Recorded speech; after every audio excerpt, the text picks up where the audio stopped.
भारत और चीन के सैनिकों के बीच गलवान घाटी में हुई झड़प में शहीद हुए तेलंगाना के कर्नल संतोष बाबू की पत्नी संतोषी को तेलंगाना सरकार ने डिप्टी कलेक्टर के पद पर नियुक्ति दी है।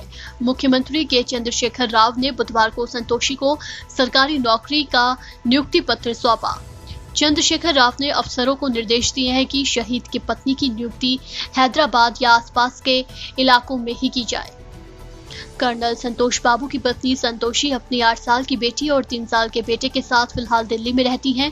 संतोषी को ही सबसे पहले संतोष बाबू के शहीद होने का पता चला था। वहीं संतोष की मां हैदराबाद में रहती हैं। वो चाहती थी कि बेटे का ट्रांसफर किसी तरह हैदराबाद में ही हो जाए। इससे पहले तेलंगाना सरकार ने कर्नल संतोष बाबू के परिवार को 5 करोड़ रुपए की सम्मान राशि देने का ऐलान किया था। आपको बता दें कि गलवान घाटी में चीनी सैनिकों के साथ झड़प में कर्नल संतोष बाबू समेत सेना के 20 जवान शहीद हो गए थे। चीनी सैनिकों ने भारतीय सैनिकों पर धोखे से हमला किया, जिसके बाद दोनों तरफ के जवानों में जमकर झड़प हुई थी।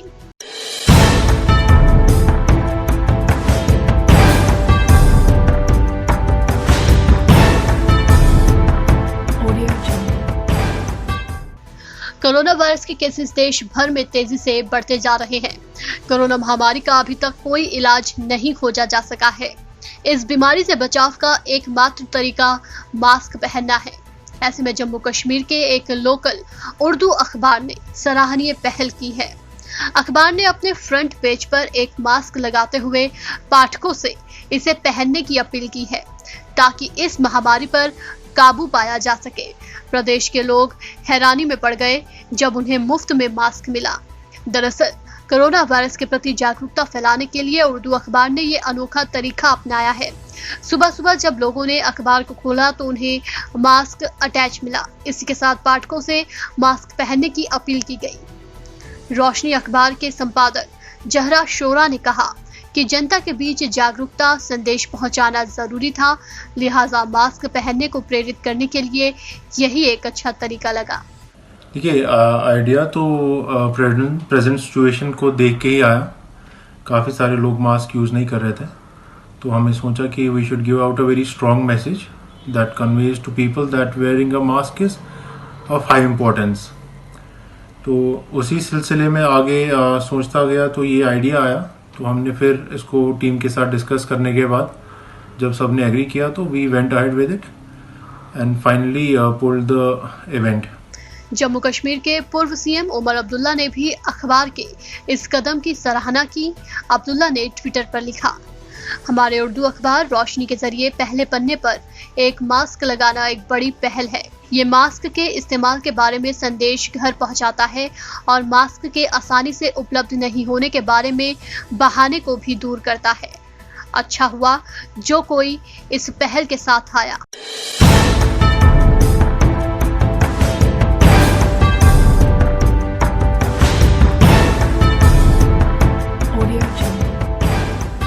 गुजरात के सूरत में एक शख्स ने कोरोना से जीतने के बाद एक खास पहल शुरू की है। उसने कोरोना मरीजों के लिए फ्री में अस्पताल खोला है।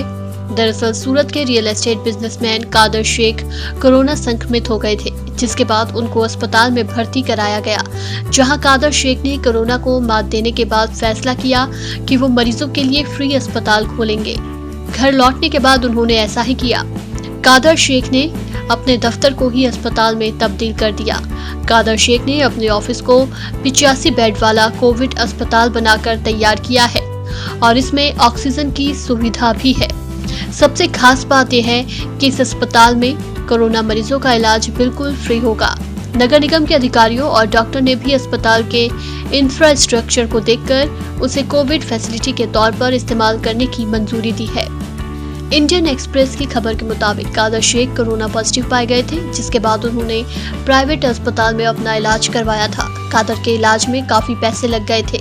इसके बाद उनके दिमाग में ऐसे लोगों का ख्याल आया जो इतने पैसे लगाकर अपना इलाज नहीं करवा सकते। डिस्चार्ज होने के तुरंत बाद शेख ने श्रेयम कॉम्प्लेक्स स्थित अपने 30,000 स्क्वायर फीट ऑफिस को कोविड अस्पताल में तब्दील किया।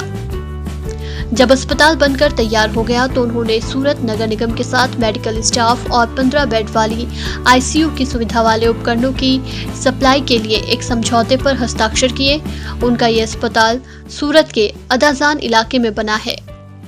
मंगलवार को अस्पताल के मुआयने के बाद डॉक्टर आशीष नाइक ने कहा, हमने परिसर देखा और इसे माकूल पाया। अगले कुछ दिनों में अस्पताल काम करने लगेगा। यहाँ न्यू सिविल हॉस्पिटल और SMIMER अस्पताल से मरीजों को रेफर किया जाएगा। खुद शेख ने हिबा अस्पताल के बारे में बताया कि उन्होंने डॉक्टरों और नर्सों के लिए भी अलग से स्पेस तैयार किया है। उन्होंने कहा एक किचन और डाइनिंग एरिया भी तैयार किया गया है।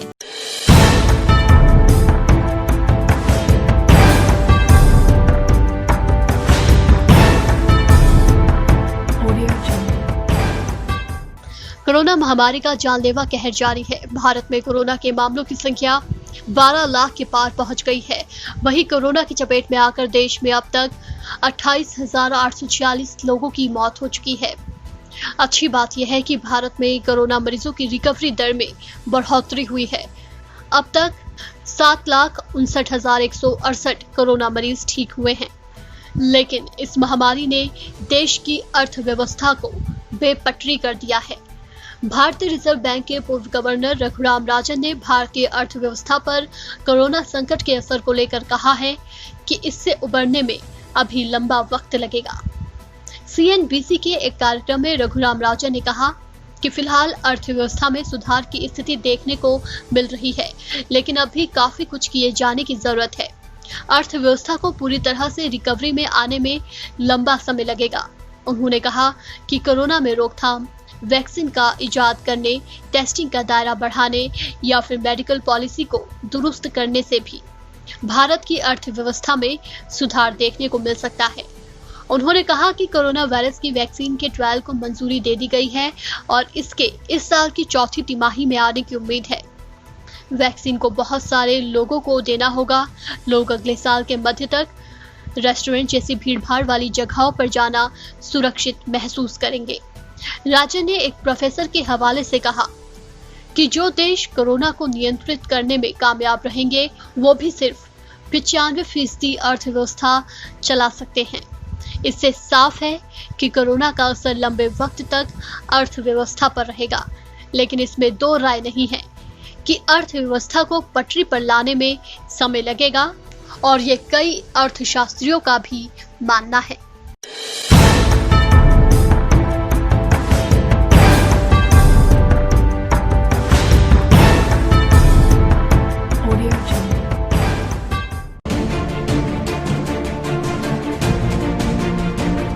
रांची के भाजपा विधायक और पूर्व नगर विकास मंत्री सीपी सिंह कोरोना पॉजिटिव पाए गए हैं। इस बात की जानकारी उन्होंने अपने ट्विटर अकाउंट से ट्वीट करके दी है। साथ ही उन्होंने अपने संपर्क में आए व्यक्तियों को अपनी जांच और क्वारंटाइन होने की सलाह भी दी है। कुछ दिन पूर्व ही वह कोरोना संक्रमित व्यक्ति के संपर्क में आए थे, जिसके बाद उन्होंने खुद को सेल्फ क्वारंटाइन कर लिया था। जिसके बाद उन्होंने रांची सिविल सर्जन को फोन कर अपनी जाँच कराने को कहा था, लेकिन उसके 2 दिन बाद मंगलवार को उनकी जाँच का सैंपल लिया गया, जिसको लेकर उन्होंने सरकार की व्यवस्था पर नाराजगी भी जाहिर की थी। सैंपल जांच में सीपी सिंह कोरोना पॉजिटिव पाए गए हैं। इसके पूर्व राज्य के जल संसाधन मंत्री मिथिलेश ठाकुर और उनकी बेटी भी कोरोना पॉजिटिव पाए गए थे। हालांकि बुधवार को रिपोर्ट नेगेटिव आने के बाद उन्हें और उनकी बेटी को अस्पताल से छुट्टी दे दी गई है। राज्य के एक और विधायक मथुरा महतो भी कोरोना पॉजिटिव पाए गए थे, जिनका इलाज TMH में चल रहा है।